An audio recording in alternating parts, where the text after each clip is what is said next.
വിവിധ ആവശ്യങ്ങൾ ഉന്നയിച്ച് tailoring and garment workers union FITU ജില്ലാ കമ്മിറ്റി മലപ്പുറം തയ്യൽ തൊഴിലാളി ക്ഷേമനിധി ഓഫീസിലേക്ക് ഓഗസ്റ്റ് 5-ന് മാർച്ച് നടത്തും. യൂണിയൻ സംസ്ഥാന അധ്യക്ഷൻ ഹംസ എളനാട് ഉദ്ഘാടനം ചെയ്യും. അംശാദായ വർധനവിനനുസരിച്ച് ആനുകൂല്യങ്ങളും വർദ്ധിപ്പിക്കുക, ക്ഷേമനിധി ബോർഡുകളിൽ സ്ഥിര നിയമനം നടത്തുക, ആനുകൂല്യങ്ങൾ പൂർണ്ണമായും ഒറ്റത്തവണയായും സമയബന്ധിതമായും നൽകുക എന്നീ ആവശ്യങ്ങൾ ഉന്നയിച്ചാണ് മാർച്ച് നടത്തുക. ഓഗസ്റ്റ് 5-ന് രാവിലെ കോട്ടപ്പടിയിൽ നിന്നും മാർച്ച് ആരംഭിക്കും. യൂണിയൻ സംസ്ഥാന അധ്യക്ഷൻ ഹംസ എളനാട് ഉദ്ഘാടനം ചെയ്യും.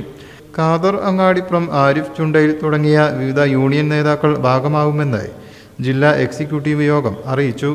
ക്ഷേമനിധി ബോർഡുകൾ അട്ടിമറിക്കാൻ അനുവദിക്കില്ല എന്ന മുദ്രാവാക്യം ഉയർത്തിപ്പിടിച്ചുകൊണ്ട് federation of Indian trade union FITU സംസ്ഥാന വ്യാപകമായി ക്യാമ്പയിൻ സംഘടിപ്പിക്കുകയാണ്.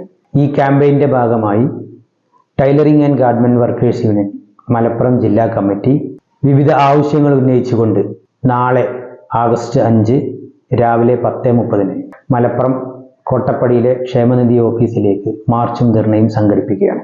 ഈ മാർച്ചും ധർണയും ഉദ്ഘാടനം ചെയ്യുന്നത് tailoring and garment workers union സംസ്ഥാന പ്രസിഡന്റ് ഹംസ എളനാടാണ്. FITU ജില്ലാ president Khader Angadipuram, welfare party ജില്ലാ വൈസ് പ്രസിഡന്റ് ആരിഫ് ചുണ്ടയിൽ തുടങ്ങിയ മറ്റ് യൂണിയൻ നേതാക്കളും ഈ പരിപാടിയിൽ പങ്കെടുക്കും. Tailoring and garment workers union ജില്ലാ അധ്യക്ഷൻ Saidali Valamboor, secretary Sameera Vadakkangara, treasurer PT Abubakar, Sheeba Vadakkangara, Nasar Tanur, Khadeeja Vengara, Shaleeja Keezhuparamba, Abubakar Pooppalam, Surayya Kunnakkavu തുടങ്ങിയവർ യോഗത്തിൽ പങ്കെടുത്തു. News bureau, Malappuram.